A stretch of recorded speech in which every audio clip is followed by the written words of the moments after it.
सूरज आने वाला है, घर के अंदर निकालना वाला है ऐसा। और आकाश सिंह को हमेशा के लिए घर से बाहर, और बोलेगा तुम सरकारी जमीन पर रहते हो। सूरज जैसे ही घर के अंदर एंट्री करता है, उसके साथ होते हैं वकील साहब, और माहौल एकदम बदल जाता है। सूरज सीधे आकाश सिंह के सामने खड़ा होकर कहता है, अब तुम्हारा खेल खत्म, इस घर को खाली करो, कोर्ट का ऑर्डर आ चुका है। बस ये सुनते ही सबके चेहरे के रंग उड़ जाते हैं। वकील साहब कागज दिखाते हैं और साफ कहते हैं कि आकाश सिंह इस घर में गलत तरीके से रह रहा था। ये सुनकर ईशा के होश उड़ जाते हैं। वो हैरानी में सोचने लगती है, लेकिन इसने तो कहा था कि ये घर इसका है, फिर ये सब क्या है? तब सच्चाई धीरे धीरे सबके सामने आने लगती है। घर में भारी सन्नाटा छा जाता है और मजबूरी में आकाश सिंह अपने माँ बाप के साथ घर छोड़ने का फैसला करता है। जाते जाते उसके चेहरे पर गुस्सा साफ दिखाई देता है, जैसे ये कहानी यही खत्म नहीं होने वाली। ईशा टूट चुकी होती है, उसे समझ नहीं आता कि किस पर भरोसा करे। अब कहानी एक नए मोड़ पर पहुंच गई है। धोखा, सच और बदले की शुरुआत हो चुकी है। क्या आकाश सिंह वापस आएगा और अपना हक छीनेगा, या फिर सूरज की चालें और भी गहरी होंगी? आने वाले एपिसोड में आपको देखने को मिलेगा जबरदस्त ट्विस्ट और हाई वोल्टेज ड्रामा। तो वीडियो को लाइक करें और चैनल को सब्सक्राइब करना बिल्कुल ना भूलें। आज वो एक ताकतवर IAS ऑफिसर बन चुका है और उसके दिल में सिर्फ और सिर्फ नफरत की आग जल रही है। वो नफरत जो उसे ईशा ने दी है। लेकिन क्या सच में ईशा बेवफा है, या फिर ये कोई बहुत बड़ी डी की मजबूरी है? आज के इस वीडियो में हम आपको पूरी कहानी लाइन टू लाइन और बहुत ही बेहतरीन तरीके से बताने वाले हैं। बस आपको इस कहानी को ध्यान से सुनना है, क्योंकि आज सूरज अपने टूटे हुए दिल का बदला लेने के लिए एक ऐसा कदम उठाने वाला है जिसे देखकर सबके होश उड़ेसा के जाएंगे। ईशा जो सूरज की जान हुआ करती थी, आज वो आकाश की पत्नी बनने का नाटक कर रही है और सूरज इस नाटक को सच मानकर खून के आंसू रो रहा है। तो चलिए इस सस्पेंस और थ्रिलर से भरी कहानी की शुरुआत करते हैं। लेकिन कहानी की शुरुआत हम उस भयानक और दिल दहला देने वाले सीन से करेंगे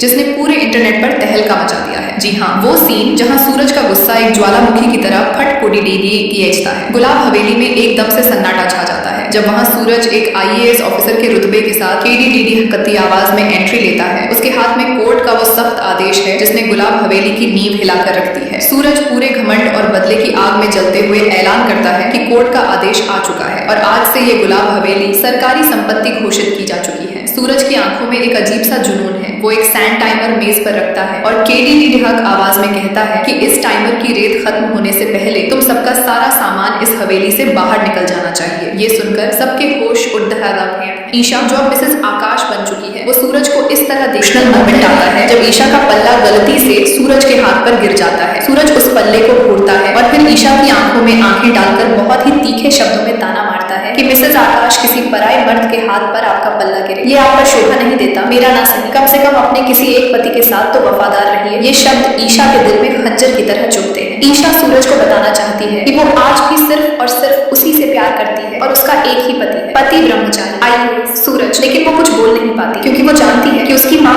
गुलाब सिंह की कैद में है और अगर उसने सूरज को सच बता दिया तो उसकी माँ की जान को खतरा हो सकता है। ईशा मन ही मन सोचती है कि सूरज, मैं तुम्हें IAS बनता देखकर बहुत खुश हूँ और मैं तुम्हारी ये नफरत भी सह लूंगी, लेकिन मैं तुम्हें कभी सच नहीं बता सकती। दोस्तों, अगर आप भी ईशा से प्यार करते हो तो चैनल को सब्सक्राइब और वीडियो को लाइक जरूर कर देना, ताकि हम आपके लिए ऐसे ही मजेदार वीडियो लाते हैं। अब चलिए कहानी में थोड़ा पीछे चलते हैं और देखते हैं कि ये सब शुरू कैसे हुआ। सूरज की IAS बनने की खुशी में एक बहुत ही और शानदार पार्टी रखी गई है, जहाँ शहर के सारे बड़े बड़े लोग आए हुए हैं। सूरज स्टेज पर खड़े रहा है और तभी वहाँ ईशा और आकाश आते हैं। सूरज अपने दिल के दर्द को छुपाते हुए दुनिया के सामने झूठी मुस्कान के साथ सबको ईशा और आकाश से मिलवाता है। वो कहता है कि पति ब्रह्मचारी, इनसे मिलिए, ये है मिसेज ईशा आकाश से, मेरी जान, जो मुझे अपनी जान से भी ज्यादा प्यार करती थी, लेकिन इन्हें मूव ऑन करने में जरा भी वक्त नहीं लगा। सूरज ताना मारते हुए कहता है कि आज हम दोनों इतने खुश हैं और उसका सारा क्रेडिट आकाश आपको जाता है, क्योंकि आप ही की वजह से मैं दुनिया की सबसे खूबसूरत लट्टर धहकी को अपनी पत्नी बना पाया। सूरज की ये बातें ईशा को अंदर तक चीर रही हैं, लेकिन सूरज यही नहीं रुकता। वो आकाश से कहता है कि जिन रास्तों को मैं पीछे छोड़ आया हूँ उन्हें मैं पलट कर नहीं देखता। मुझे बहुत खुशी